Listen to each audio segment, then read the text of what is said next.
This is The Spence Adventures. Join us each week as our family of 6 experience this great country one camp at a time.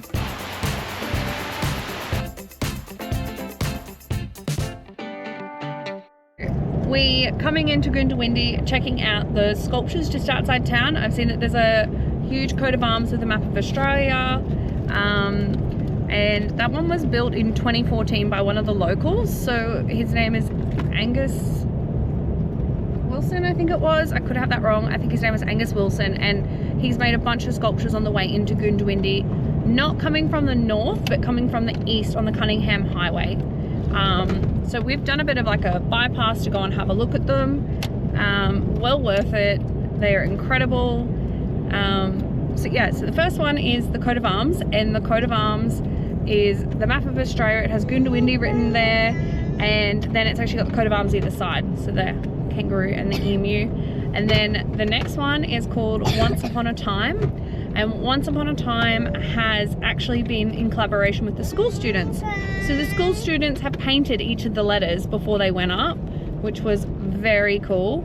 Honey. The other cool thing about Once Upon a Time is that the ibises, so the little birds, are actually the Australian bin chickens, ravaging through that car. So that's pretty cool. And then these concrete heads are very, very cool. So they actually weigh 20 ton. There's 5 of them, and that one is called Matthew, Mark, Luke and John and Lot's wife. Yeah, that one's pretty cool. And then my favorite is the last one. So it's called Larger Than Life, and it is a kitchen table with flowers in the mug, and you can see there's a little tiny table down the bottom, and that is a life-size table below the giant's table. So You forgot about the motorbike in the tree. oh sorry, yes, and there is a motorbike in the tree. Like a real motorbike. A real motorbike in the tree. Yeah. Anyway, they were very cool. And now we're going to keep on heading, hopefully, to Narrabri today. We need to get to Woolies. We are out of milk and cereal, so the little people are riding each morning. So we need to go and do that. Some snacks. The kids have said our snacks are getting a bit boring. What do you mean the kids? Last night before bed, You just wasted money on a sausage roll at a servo. I can spend my pocket money however I want. Yeah, but get this. He bought a sausage roll at the servo after the kids had asked if they could buy anything, and I'd said no, we're not buying anything, because, you know, we're like trying to travel for 12 months. We're not trying to waste our money. Anyway, and then old mate over here comes out with his sausage roll, and then I have to explain to the kids why they can't have anything. It's just, he just doesn't think. How much did you spend on a cushion?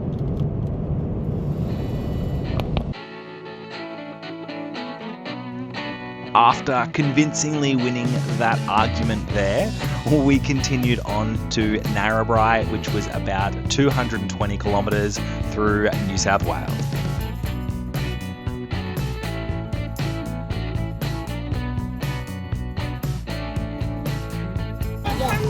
That's now more money than I spent on my sausage roll. I guarantee it's not. It is. How much is the sausage roll? $7. We finished up at Woolworths and dropped in to the Narrabri Information Centre, and they have inside the Information Centre an old cotton picker. You can walk up inside, sit in the cabin, play with the dials, and absolutely feel what it would be like to run one of these giant pieces of machinery. The kids and I had a wonderful time while Ruth found out the helpful information. You can push the button at the front to see 2 of the front machines operate, and we are told that this was in use, but due to several breakdowns, it's no longer able to run, and they now have an office built in the back. Definitely stop in if you're heading through Narrabri.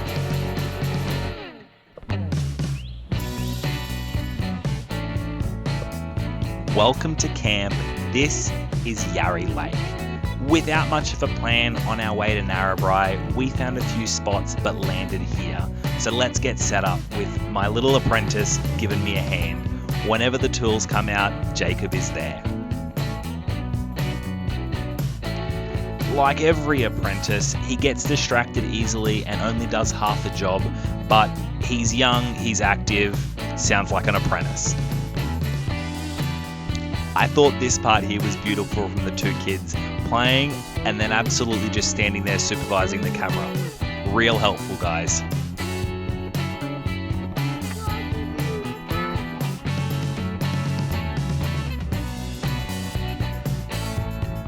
Because we're staying here for more than one night, we like to set up the awning, and I love the two little walkaways here to make sure it's level. Really important. And normally it's a two-person job, but Ruth is inside putting all of the shopping away and will probably finish at about the same time. So, finished setting up. Not sure how much of that I was able to capture because the GoPro overheated, because it is 37 degrees at 4 o'clock here. So yeah, not a huge amount of fun, but the reason we're staying here is because we can get powered sites for 30 bucks. So we are at Yarrie Lake, I believe it's called. Yep, Yarrie Lake. And we were worried that we may not get a powered site because not all of them here are powered. And we have arrived and there are 2 other people here. So that is quite beautiful. But whilst I was setting up, the pegs for the awning, we have these Austrail pegs. And the one time that Ruth put the clothesline in, she managed to bend a peg. So I've been judging her for it since. So between you and me, I bent this one as we were putting it in, but I'm not gonna tell her till she watches the video. So we'll see how she reacts.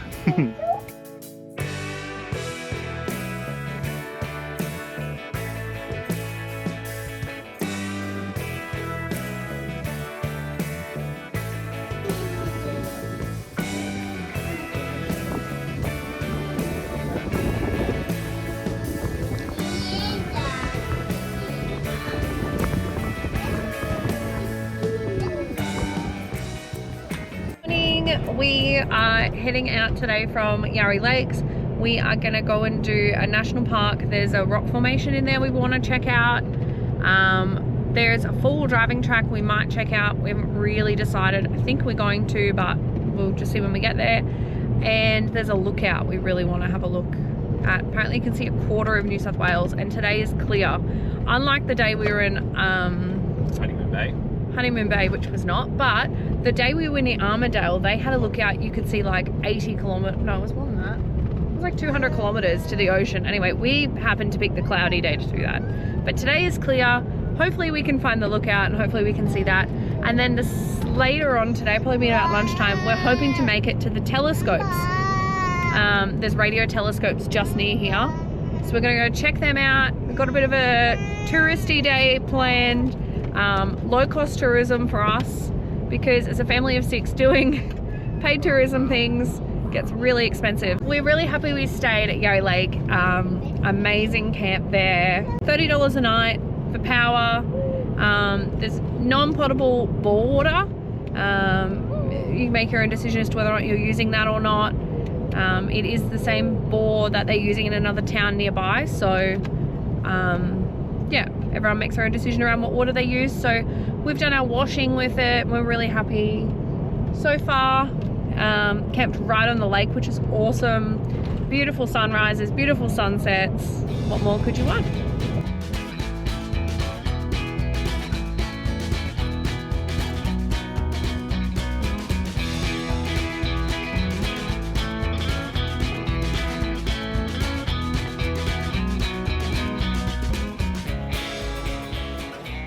Welcome to Sawn Rocks.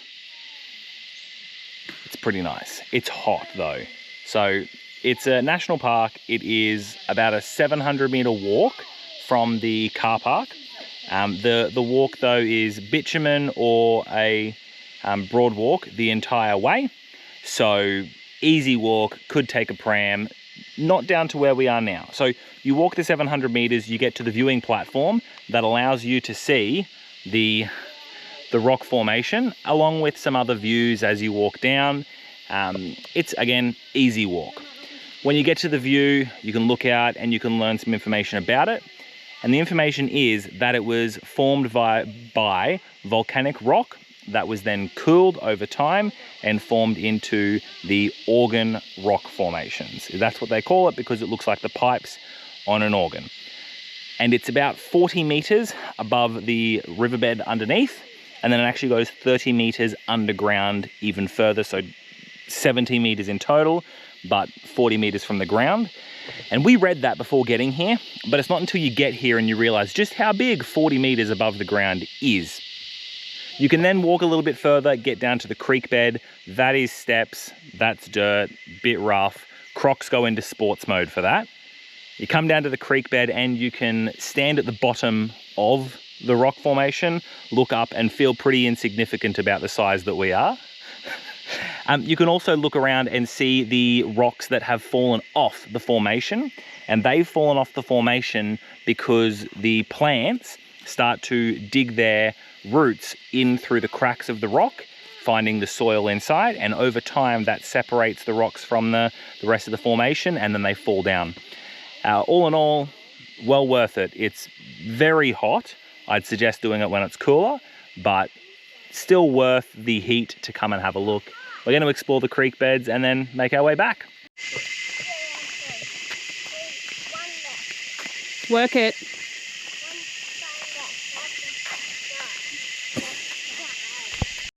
We are walking back from Sawn Rocks, but the way back, you get to enjoy this.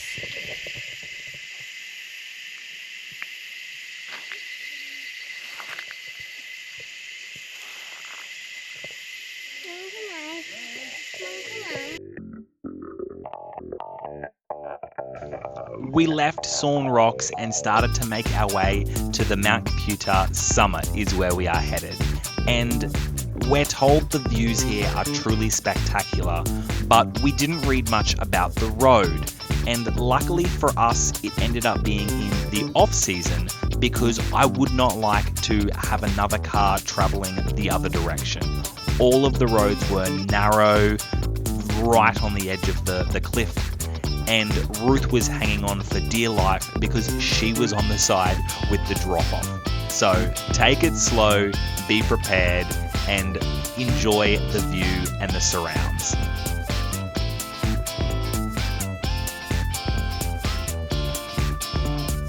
We've arrived at the summit, walking little track. Looks like a lot of stairs, but not too far. So let's do it.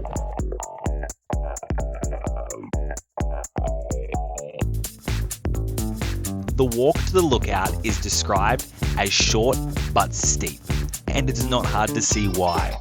But when you get to the top, you can see 10% of New South Wales, or at least that's what they claim. So the walk is well worth it. Enjoy the view.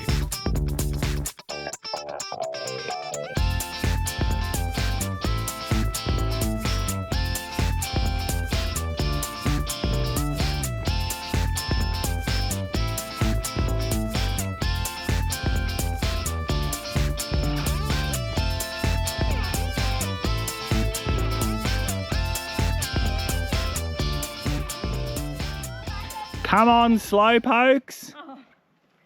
We haven't got all day. What else are we going to do with our lives? Four-wheel drive track. We can walk downstairs. I'm not sure. I want to do the four-wheel drive track after the drive up. Mummy. This is not a good spot to come if you're afraid of heights. We have finished the summit walk at Mount Kaputar.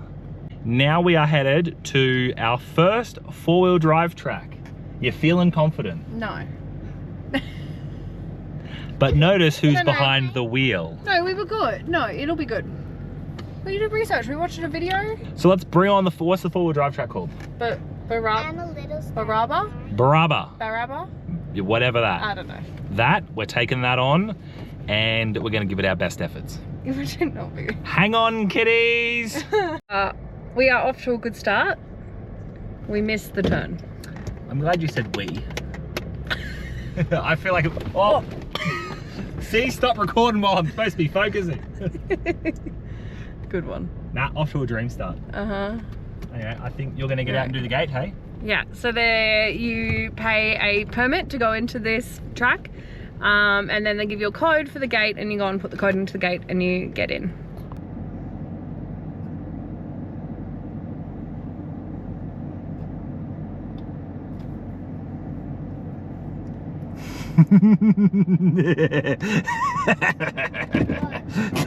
Mama's having trouble with the gate and she's just looked back and realised I've got her on camera. Oh, better go save her.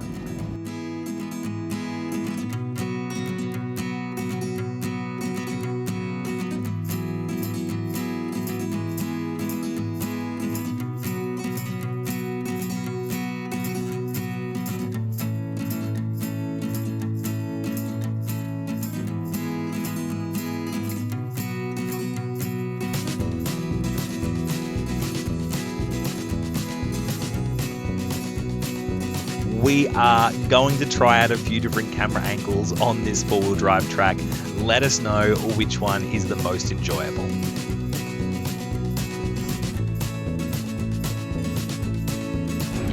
I can hold it. We have hit the four-wheel drive section.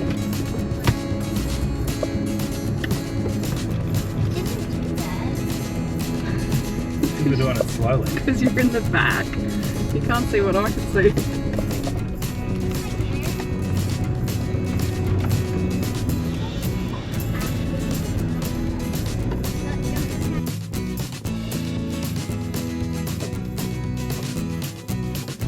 As you can see, the track was quite bumpy, but all really hard on the bottom.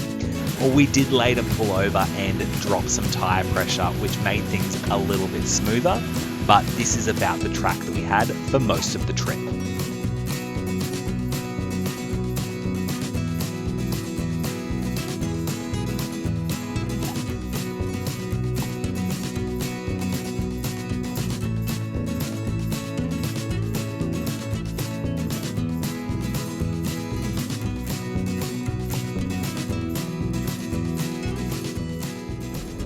So we're taking on our first four-wheel drive track ever, not just in this car, ever.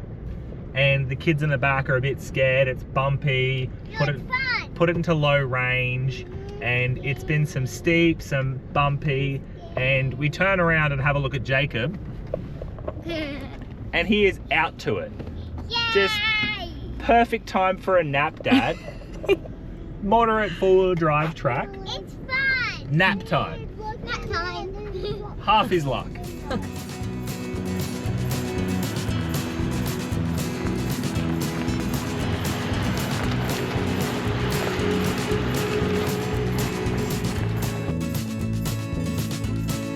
With our tyre pressures dropped to about 30 psi, we were able to hit the track with just a little bit more speed.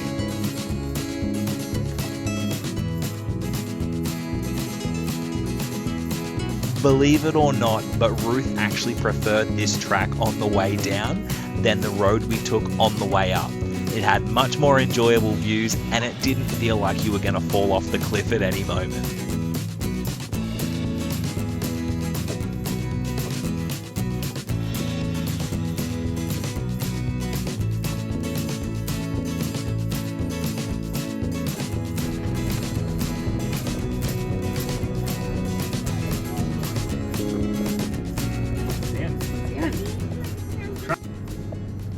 And we're done. We're at the end.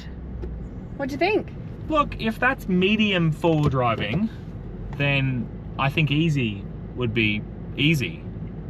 Yeah, but I do suspect, and four-wheel drivers tell me, I suspect that the Land Cruiser having low range and all the features and everything takes kind of the talent out of doing it, because the car kind of just keeps you slow going down and keeps you moving going up. But I have heard other people who don't like four-wheel driving in the Land Cruiser. That's what I'm saying. I think it takes some of the fun out of it, because it does all the work for you. Yeah, okay. But, yeah, no problems. It was fine. Yep. There was a couple of points where I held on. Yeah. Oh, there's some. It was medium... quite steep. Like you've got to remember that we're probably no longer 1,400 up. No. But we started like 1,400, maybe 1,300 up in the air. The bottom's hard the whole way. So. Yeah, it is. There's a lot of rocks. And just... and a lot of up and down, and a lot of spots where you kind of like go up the hill, and I don't know what I couldn't see over the top. No, trust the process. You just hope for the best. But it was good. Yeah. Yeah, absolutely. If you're new to four-wheel driving, give it a go. Why not? Ruth thinks that she's worked out how to do the gate. We will be the judge of that. She hasn't even tried to unlock it. Oh my goodness. Rookie.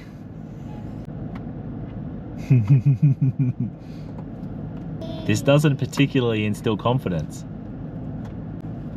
Here she goes. Take 2. Moment of truth. Oh my goodness.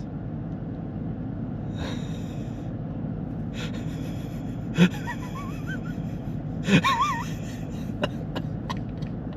she not get it? How long do you think until she concedes defeat?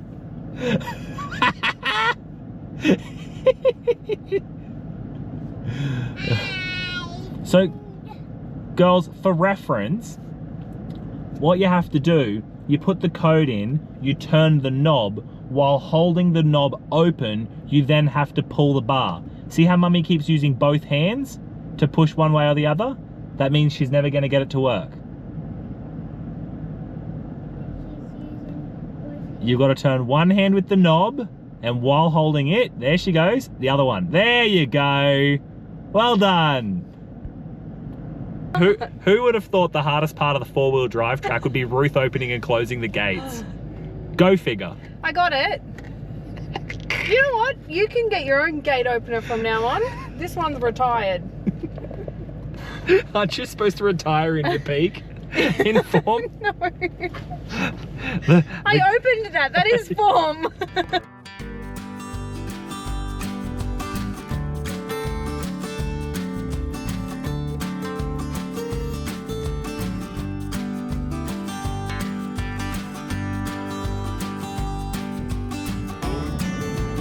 Yes. Nailed it. Look at her go. It looks like that one.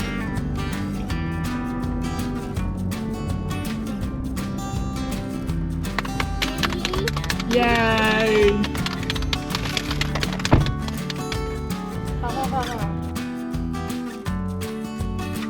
After what we thought was the end of the track, we then continued on a lot more dirt.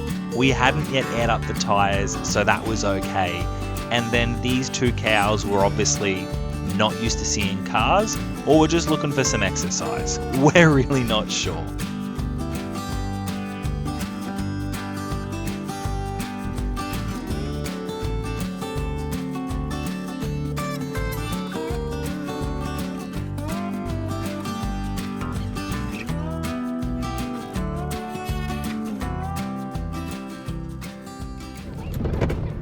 Well, well, well.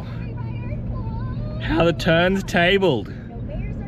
Ruth was navigating before we got onto this track from the mountain. And I reckon this is the goatiest goat track we've been on yet. We've passed a tractor, we've seen a fox, we've seen kangaroos, several cows. We had to open and close multiple gates on farmers' properties. We just crossed a bridge that looks like you'd fit 1 car when you're lucky. And corrugation, it is a goat track. What have you got to say for yourself, champ? There's no goats.